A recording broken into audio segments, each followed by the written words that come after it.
Olage ti pot ko pot pu do we ti de pha khe le do pu we ti do ko nyai ye hi ne ta so le ne naออนไลน์อะตากซอเอาเวกเวลาตากซอคู่ต่อเทวดาเลยเปิดเงื่อนไข15ข้อสหรัฐยื่นให้อิหร่านผ่านปากีสถานและยุติสงครามตะวันออกกลางเอาเวนี่มีตากซอคู่ต่อเทวดาเลยอเมริกาเชื้อเท่าเวดาตากีตชีเยที่สู่อิหร่านเอาดอเฮคอพลูเวดาเลปากีสถานอาจิบูเนาะตากิดิชิเยที่นี่เมเกโนบาทอนี่อเมริกาเทวดาเลปะกะปะตุกุยตาดึเลมือทอกเครือสะนี่หรอตากะซอกุยเลวดาเพคิชิเยเซคิโตคิชิคือเพวอคอคุยนาริเซซิมันนี่หรอเอาเวพูก็คู่มงากระโดเวดาลากะตะมิวเนาะคุยทอเวดาตากิเคเลตชิเยที่มาเมนี่มาเมเกทอนี่ดู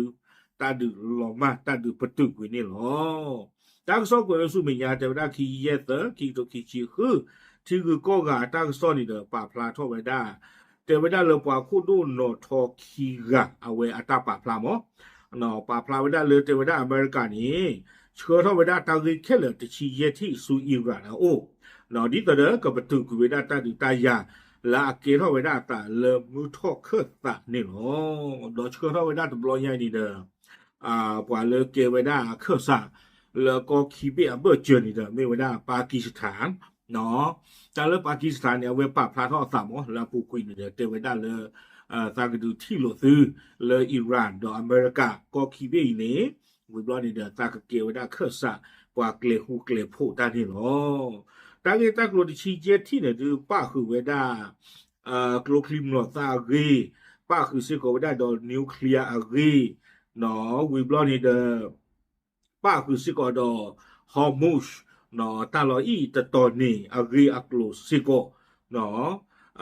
วิบลอนี่เดเทวดาสหรัฐกำลังประกาศพิจารณาประกาศหยุดยิงเป็นเวลา1เดือนเพื่อเจรจาข้อตกลงเนาะดอเทวดาเลแพตาสมีสโมกว่าทีเวดาตาเรติชีเยที่อาคานี่เดเอาเวกับปตุโชเวดาตาคาอิหร่านตะลานี่หรอวิบลอนี้เทวดาเลยโดยเงื่อนไขทั้ง15ข้อดังกล่าวมีข้อกำหนดต่างๆเกี่ยวกับข้อเสนอหรือเงื่อนไขสหรัฐยื่นให้อิหร่านพิจารณาผ่านปากีสถานซึ่งเป็นคนกลางมีเงื่อนไขที่อิหร่านต้องปฏิบัติ11ข้อและสิ่งที่อิหร่านจะได้รับตอบแทนเนาะเทวดาเลยตากิตากโลนีอาโคเตเลอิหร่านก็บ้ามาโปทวยเวดานี่โอเวดาตะชีตะที่ดออากูอากาที่ผ่านเมเวดาอิหร่านเมมาทวยเวดานี่ก็ดูนี่บ้าตาบลึตาโคละอเมริกาโอ้นี่หรอตากิตากโลกวยเวดาสุเมญาเนาะเทวดาตากิโตโคตะที่นี่กวยเวดาอิหร่านต้องรื้อถอนขีดความสามารถทางนิวเคลียร์ทั้งหมดที่มีอยู่เนาะเทวดาเล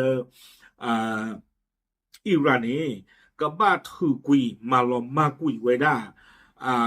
ตาติตาบ้าเลอุดโดอตากุทอพาลอเลอุดโดอบ้าค่ะดอนิวเคลียร์รีติพาเคลเคจอนี่หรอนิวเคลียร์ใครนี่เลตาสุกเวตก็ป่าเนาะคีที่เนี่ยเทวดาอิหร่านต้องให้คำมั่นว่าจะไม่แสวงหาอาวุธนิวเคลียร์อีกต่อไปเนาะเทวดาเลคีที่นี่อิหร่านก็บ้าลอเวดาเลอักเวนี่แต่หาคือเนาะแต่สู้โอตาโอเลก็กุทอพาลอตาสุกเวบ้าค่ะดอนิวเคลียร์นอตบลอละบ้าเอาไว้ในคีที่ที่นี่ต้องไม่มีการเสริมสมรรถนะยูเรเนียมบนแผ่นดินอิหร่านเนาะเทวดาเลอัตบ้ามาชู่ท่อมาอาท่อยูเรเนียมอัตท่อเลอิหร่านอาทิลอกอปูนอตบลอเลตรีแต่เลยูเรเนียมเนี่ยอัตท่อเป็นดูทบลอเนี่ยเกเท่านิวเคลียร์มั้งเอาไว้ในที่ลุยที่นี่เทวดาอิหร่านต้องส่งมอบคลังสำรองยูเรเนียมที่เสริมสมรรถนะระดับ 60% จำนวน450กิโลกรัมให้แก่ขบวนพลังงานปรมาณูระหว่างประเทศ IAEA ตามกรอบเวลาที่ตกลงกันเนาะลุยที่นี่เทวดาและอิหร่านก็บ้าเชื้อเวดายูเรเนียม มลากยาคูซีเนาะเขามียูเรเนียมและเอาไว้ได้ดูเกทไว้ได้ตะข้อนี่คือกันในเนวดามลากยาคูชิลีไม่ถึงมลากยาเปิ้นๆนะเขามีเกทนิวเคลียร์ติหมอคือกันนี่โอ้ปตมลากยาคูชิเคลนี่เตวดากิโลลุยยาเยชีเตวดายูเรเนียมตะไคนี่ก็ว่าle ala ki weda le IAEA asipu no ka ba le ala weda di to de ta se to le lo ka tuตะกุตานี่เนาะเยที่นี่สถานประกอบการทางนิวเคลียร์นาธานอิสฟาฮานและฟอร์โดต้องถูกรื้อถอนเนาะแต่ว่าเยที่นี่อิหร่านนิวเคลียร์อัตลอดยาเมวดานาธานอิสฟาฮานฟอร์โดติดผ้านี้กบาตาถูดอมาหาวกุยออเคลแค่จอซูตบาโอเลตเรว่าท่านใครเตอคีเตอลุยเยนนิวเคลียร์เล่นวิลอคือที่นักเนนิวเคลียร์นี่คือที่นี่แต่ว่าอิหร่านต้องขออนุญาตให้ IAEA เข้าตรวจสอบโครงการนิวเคลียร์โดยมีความโปร่งใสและกำกับดูแลภายในอิหร่านได้อย่างเต็มที่เนาะแต่ไว้ได้เลยอิหร่านนี่ก็บ้าฮีไว้ได้ IAEA ปล่อยละบ้าขาดปรมาณูบ้าขาดนิวเคลียร์ที่สะพานนี้เนาะปล่อยละบ้าขาที่สะพานนี่เฮนนูลอกวาตาเลเอาไว้อิหร่านก็ก็บ้านนูลอกว่าไว้ได้เนเลปูเลเคลมอเนาะแต่ไว้ได้เลยโปร่งใสเนาะวีบลอนี่และกำกับดูแลภายในอิหร่านได้อย่างเต็มที่ดอ IAEA นี่อาซิเวนที่ภาคกบ้าอุดตาสูตากมอเลกันนึลกว่าทีดาเลอิหร่านก็นี่มลากยาเปๆนี่หรอตบ้าเม IAEA อปบ้ามุบาดาเลกว่าตามรดูกว่าอตจิตเมจะนี่ตะมีบ่าเนาะกบ้าอุดตาสูตากมอเลบุเปนุยอิหร่านต้องละทิ้งรูปแบบการใช้กลุ่มตัวแทนในภูมิภาคด้านใครผู้บาจีเนาะแต่ว่าด้านนุยที่นี่อิหร่านกับบ้าปาเตกุยเนาะตะบ้ามาบุมาตีตะบ้าดูโอทอดตะบ้าเชิดเตอปว่าเลอาเกเท่าไว้ได้อิหร่านอาเคซะเลฮอกวเพนี่อปูเลบาก็บ้าปาเตกุยแค่เลยเอาความย่ออิหร่านตะบ้าเชิดเตอเฮชบอลเลก็คาอิสราเอลละบาตะบ้าเชิดเตอฮุซีละบาให้ตาดูใจนี่หมอแต่ว่าตากูรอพาลอดีเนี่ยที่ผ่านในอิหร่านก็บ้าเปเตกุเวตาคันเนี่ยดูเลยอิสราเอลวนะเนาะข้อที่นี่อิหร่านต้องยุติให้เงินทุนและสั่งการและการสนับสนุนอาวุธแก่ตัวแทนในภูมิภาคทั้งหมดตาคันเนี่ยดูบ้าขาดปว่าเลยอาเกไว้ได้อิหร่านจืดต่อที่ภาคเนาะแต่ไว้ได้เลยอิหร่านก็บ้าประตึกกุยเวตาชอดเทวกลูจีวิบลอนี้ก็บ้าประตูกุยตาฮิลอตากันลือก็บ้าประตูกุยตาฮิลอไว้ได้ตาสุกเวสูอักเคสะติดภาเลฮอกว่าเพนนี่หรอแต่บ้าฮิลว่าเนาะก็บ้าประตูแค่ละเลยเนี่ยนำมาจอเลโดรนนำมาจอเลกลูคลิมโนตาติดภานำมาจอเลกลูจีคคายในตะบ้ามาละบานนบ้าปาติกุยซาปินอกกุยแค่จอเนาะแกเอาไว้ในบ้าขาดดูดาเนาะปว่าละเกไว้ได้อิหร่านจืดต่อที่ภาคคุยที่นี่แต่ว่าได้เลยช่องแคบฮอร์มุชจะต้องเป็นเส้นทางเดินเรือเสรีอย่างถาวรแต่ว่าได้เลยฮอร์มุชตลออีตตอนนี้ก็บ้ามีไว้ได้ตลอเลยคลีที่ภาคจี้ท่อจี้หลอเนตบลีจู่ๆค่าๆนี่หรอเนตบ้าเลวจูวข้อเนตบ้าหูดอเลปีเลตรีเอาไว้นี่มาเด้อตากูดไข่ตาพัดตีตาเนาะเอาไว้นี่มีไว้ได้คุยที่อเมริกาตาคุยทั่วไว้ได้เนาะฮอมุสอัตาลออีตาลอกตินี่ก็บ้าตบลีคลีก็ไปเด็กก็บ้าจี้รอเตนอกดิชีโครงการขีปนาวุธของอิหร่านจะต้องถูกจำกัดทั้งในด้านระยะยิงและจำนวนโดยมีการกำหนดเกณฑ์เฉพาะเจาะจงภายหลังด้านใครนี่เอาไว้เรียบหลักโดยด้านและอิหร่านกลูคลิมลอซ่าที่ภาเรียกกลูเตเวดาเนาะอิหร่านกลูคลิมลอซ่าอยู่ที่ภาคนี้กับบ้าตาอยู่เตเวดาจำกัดเนาะกับบ้าตาป่าเนอเคที่ภาคดิอามีบ้าตีท่อเลินขาดตายีเทนี่หรอ คอมยอไปให้นาควยเลนตีเท่านำโลตานี่อาจีเมนี่อากิโลตะกะทูตะกะทูหลอนมาอานี่ตะกะทูตะนี่มาจิจานี่หมอเนาะจำกัดระยะยิงวิบลอนี่เอาไว้ได้บ้าคันอนอฮินอดว่าสิก็กว่ามีให้นาตะลาเนี่ยตีเท่านี้กโลคลิมโนตาเพื่อจะชี้นะบ้ามาเพื่อชี้หรอเนาะวิบลอนี่ไม่เลิศเอาไว้ได้เอาเรียกลอที่รอเชข้อนี้ก็บ้าตากระตูตะกูดอซูเมยาตับโลกดอนี่หรอตาคานี่เก็บหรือเก็บพวกเลยอิสราเอลว่าจีไม่จานี่ว่ากโลคลิมโนตานะอยู่จีราว่ากะตาตัวตโลสุกบ่อยู่ไม่ขายอิสราเอลโอ้ขาโจไว้ได้อำโลตาเนี่ยเลตุหูเราไม่เลยอิสราเอลเขาแกให้ข่าวอิหร่านบ้าให้นอกบ่อยู่เลิกบ่อยู่โซบ้าโบลเล็กๆตอลูมาไม่จะได้ว่าข่าวได้ถือตาคูแต่ตอนนี้ได้ตาระบุเลยเสเลยอิสราเอลตะกปากว่าเนาะตาเนี่ยแกให้ข่าวอิหร่านบ้าอยู่รอนบ้าให้ข่าวบ้าอยู่รอบ้าให้ข่าวอิหร่านเขาอุลักจักก็ปลาก็ไว้ได้ในที่ละอาคูตาตอนนี้ตาคานี่ตาปุ๊บอาจีเลยถึงบ่หลอมก็ขอหนอจะชี้โอเคจะชี้เตอร์การใช้ขีปนาวุธในอนาคตของอิหร่านจะถูกจำกัดไว้เพื่อวัตถุประสงค์ในการป้องกันตนเองเท่านั้นแต่ว่าได้อิหร่านอากรุคลิมโรซาแล้วก็ซูเวดาคาซุญานี่ก็บ้าตาป่าปนอเนี่ยก็แท้เลยก็ดอตเดอหลอนอกจากละอาโกหรอตาคานี่มิตาโดเตกุยเวดาอิหร่านอาจิอข้อพันนี่นะอิหร่านตู้เวดนี่บ้าอีโจมันลาตาคือทอดตีไพ่นี่ดื้อในเฮหลอกลกที่กว่าซ่าเลยก็ดอตเดอหลอกอีกจัดตาหลอกข่าววางยอดนี่หรือว่าดื้อตาคานี่ว่าแล้วอิหร่านกันหน้าเวตาตเหนือหน้าผู้บ่ายชั่วโมงแกจะชี้ขี้แต่ว่าอิหร่านจะได้รับการยกเลิกความบาปทั้งหมดที่บังคับใช้โดยประชาคมโลกเนาะถึงแม้แล้วอิหร่านมาปกถวยไว้ได้ตาที่ภาคคิมินนี่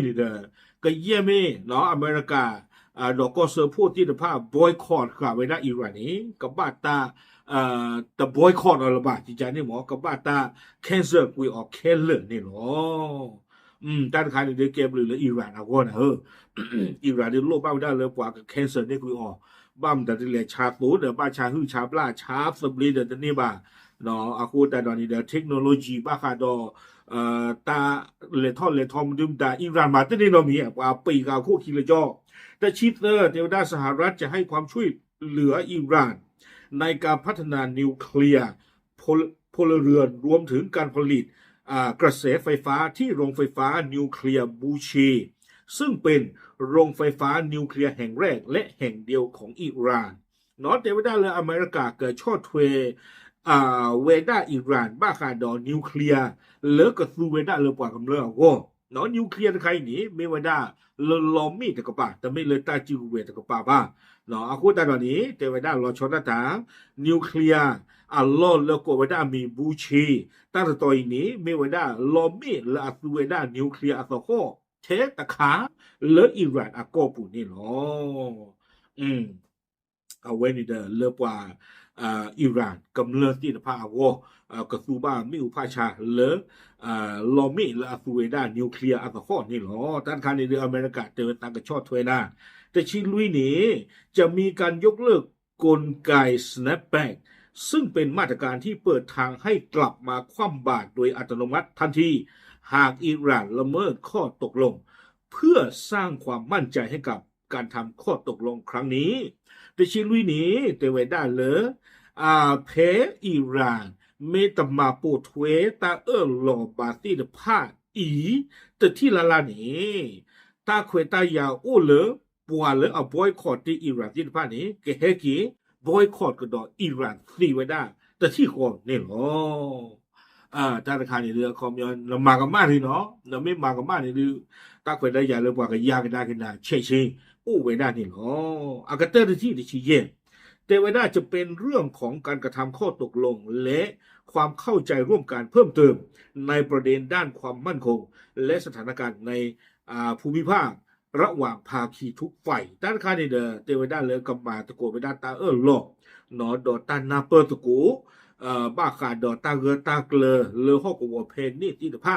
เลที่ก้อนเลกที่หลอกกระตุตะกุได้นี่หรอเอาไว้นี่ไม่เวลาตาเรตะชีเยที่เนาะกวยกระดาวดาสุเมญาเตวสตีฟวิทของผู้แทนพิเศษ ด้านกิจการตะวันออกกลางและนายจาเร็ดคูชเนอร์บุตรเขยของประธานาธิบดีโดนัลด์ทรัมป์ผู้นำสหรัฐเสนอให้เพิ่มการประกาศหยุดยิงเป็นเวลา1 เดือนเพื่อให้ทั้งสองฝ่ายใช้ช่วงเวลานี้รายละเอียดข้อตกลงทั้ง15ข้อปัวโอเวดาคิกาสตีฟวิทคอฟตกาตันกานี่เกวดาปัวเลเกสเปเชียลบ้าหาดมุทอเคอซาปัววีบลอนี่เดอจาริดคูชเนอร์เกวดาโดนัลด์ทรัมป์อัมมาเอาเวปฏิทอไว้ได้เลยอเมริกาก็คู่โดนัลด์ทรัมป์เอาอู้จิจาอีเตไว้ได้เลยแพ้ตาคือทอตะชีเยที่อีอักลาเซอร์โตคานี่เดดีแต่ได้อิหร่านเอาเวกกว่าทีต้องมีสมุไว้ได้อาคานี้เนาะปะกคือทอไว้ได้หมอเนาะเลยปะกปะตือตาคาอิหร่านนอตลาเนาะดีแต่ได้เอาเวกต้องมีสมุไว้ได้ตาตะชีเยที่อีนี่หรอวิลาเนี่ยเกวกไว้ได้ลากาเตอร์โดยทางทรัมป์ระบุว่าอิหร่านได้ข้อตกลงที่จะยุติการพัฒนาอาวุธนิวเคลียร์แล้วและสหรัฐอยู่ในตำแหน่งการต่อรองที่ดีสำหรับการเจรจาเราดำเนินไปได้